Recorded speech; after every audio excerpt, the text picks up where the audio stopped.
Hey, what's happening, everybody? I have shot this video for the seventh time.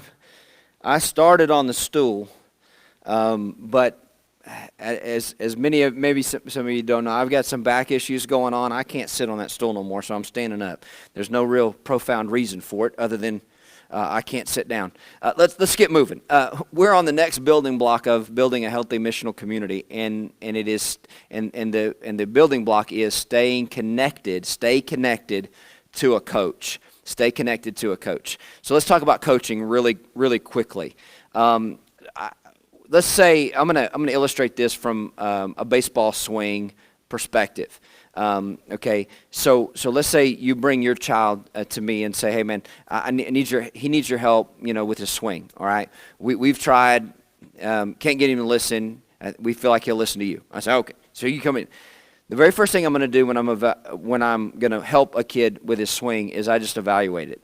I mean, it sounds crazy, but I just say, "Listen, man, I'm going to give you 10 cuts. I'm not going to say anything to you. Just swing." And then we'll talk in a minute. And they say, okay. So they hop in, they take 10 swings. All I'm doing during that time is evaluating them, okay? I'll stand behind them. I'll stand where I can see into them and their swing, and then I'll stand kind of in front of them a little bit. And just kind of all I'm doing is just evaluating. Now, I'm evaluating very specific things, right? The first thing I'm evaluating is their stance and their setup. The next thing I'm evaluating is their hands and where their hands are when they swing. Then I'm going to evaluate their head position as they swing. I'm going to pay attention to what their legs are doing while they're swinging. And then I'm going to evaluate their follow-through and what that looks like. So I'm just looking. I'm just watching. What I'm looking for is the biggest reason why they're struggling hitting. In the ER, we used to call that triage.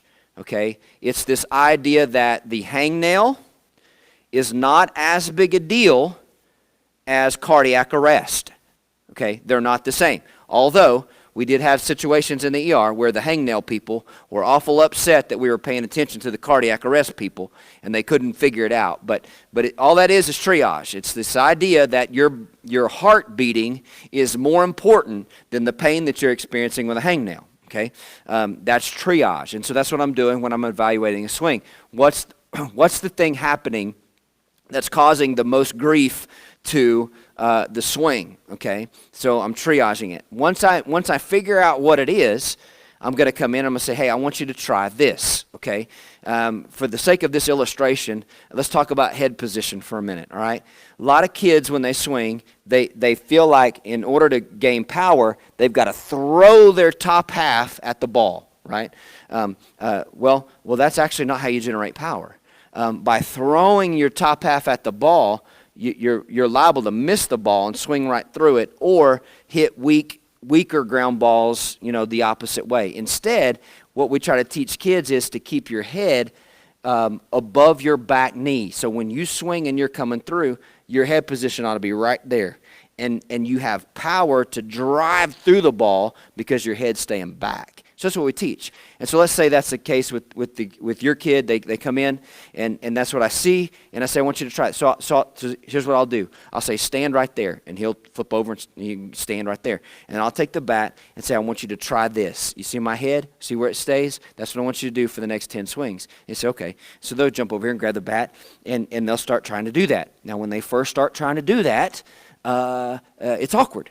It's weird.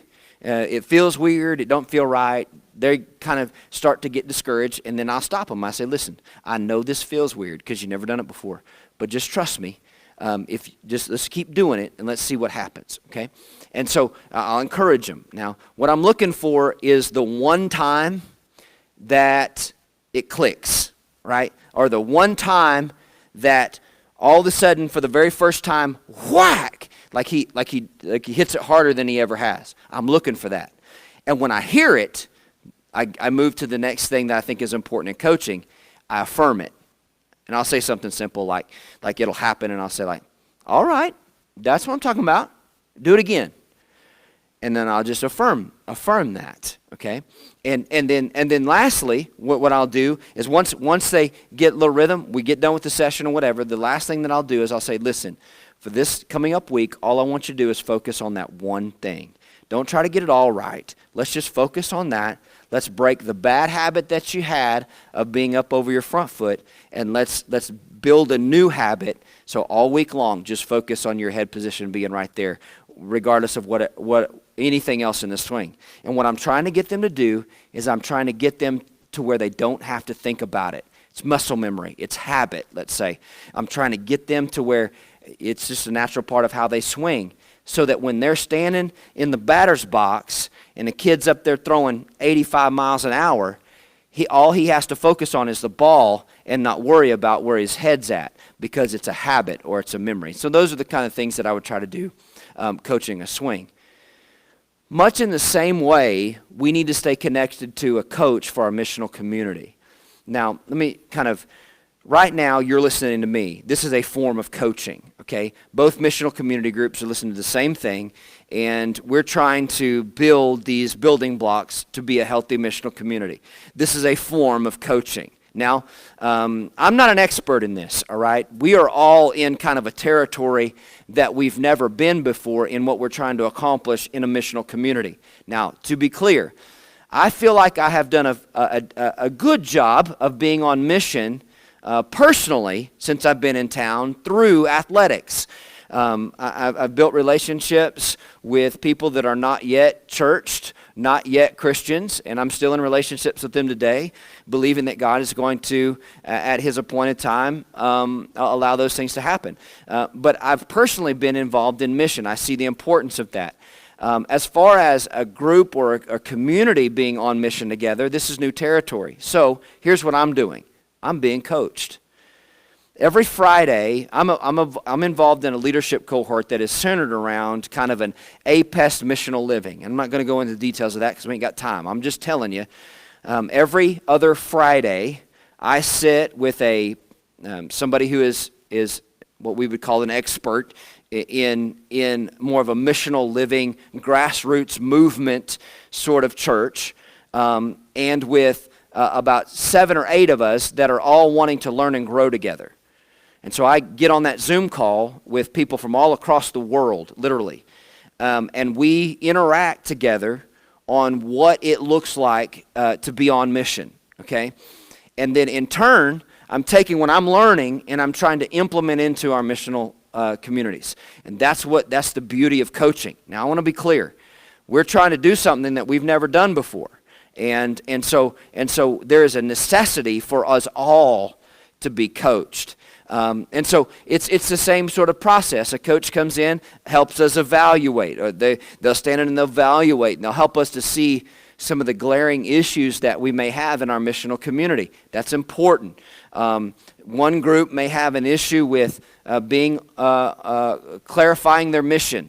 Okay, that's been a challenge for both groups, for us, since we've gotten started. Okay, but clarifying that mission's super important if we're going to be on mission together, right?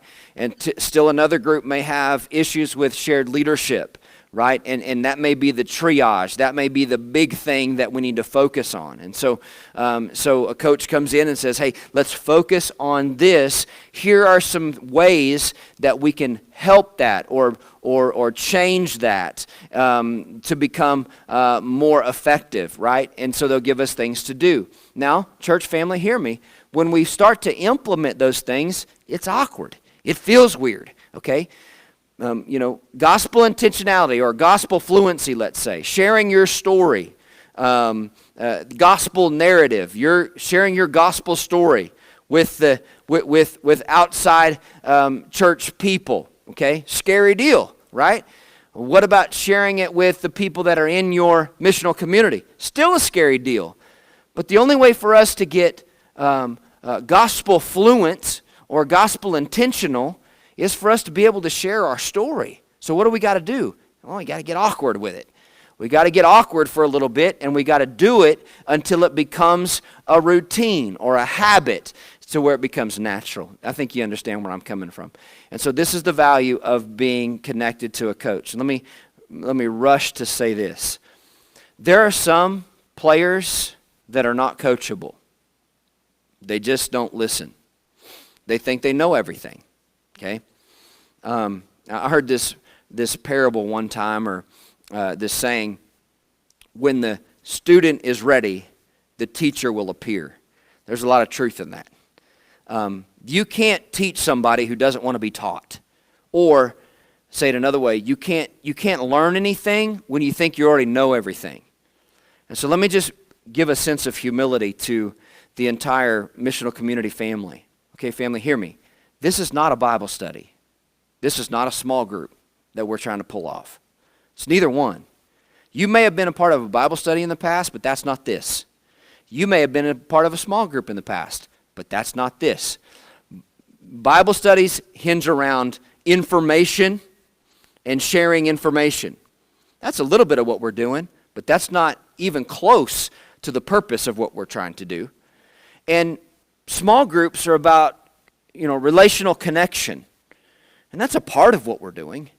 But that's no way in the world the entire purpose of what we're doing. We are a family of servant missionaries on mission together in the everyday stuff of life. That's what we're trying to do.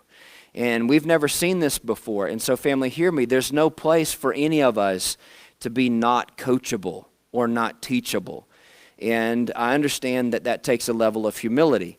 It takes a level of, I don't know how to go about this, but I know I'm going to be challenged out of my comfort zone to do things that I am uncomfortable with. And a lot of people will never engage in that simply because they don't want to be uncomfortable. But there's a win if we can figure out how to make this happen. Let me leave you with this. You know that head above the back knee, not above the front knee idea? Well, get this. So I last week, it may have been a little bit longer than that. But anyway, a week or so ago, we've got a player that's playing on the high school team, and he's up taking BP. He's a big kid, hasn't played in a long time, athletic, and anyway, he's up hitting, and Isaac's throwing BP to him. And I'm watching him take some cuts, and I'm fixing to go work with a pitcher, and I said, hey, and I ran up to him, and I said, and I noticed that his head's drifting way out here. And I said, hey, for the remainder of the bucket that you're going to get, make sure your head stays back here. And I showed him and did all the illustrations. And I went to walk away, and you could see it was kind of a little bit awkward. And I said, just trust it, just keep swinging. And then I went to work with the pitcher that I was going to work with. Well, I start hearing kind of behind me, whack, whack. And I can tell this kid's squaring it up. And then all of a sudden I hear, wham! Like he got a hold of one. And I can hear our players, uh-oh. And I spin around over my shoulder, and I look as the ball goes out of the ballpark. I come unglued. I was on the backside of our third base dugout. I come flying through there, and I was like, yes! Everybody's cheering. I mean, this is a senior who hasn't played baseball since he was in Little League. And I come flying up. I give him a high five, and I said, man, that's exactly what I'm talking about. Here's what I'm trying to tell you. One session of being coached, and the kid hit the ball at the ballpark. We need to stay connected to a coach. What could be possible if we will just be, earnestly honest about where we are and begin to implement the right things? Who knows? Maybe we hit the ball at the ballpark. I don't know. All things are possible to those that believe. Love you. Have a great conversation, and I'll see you real soon. God bless.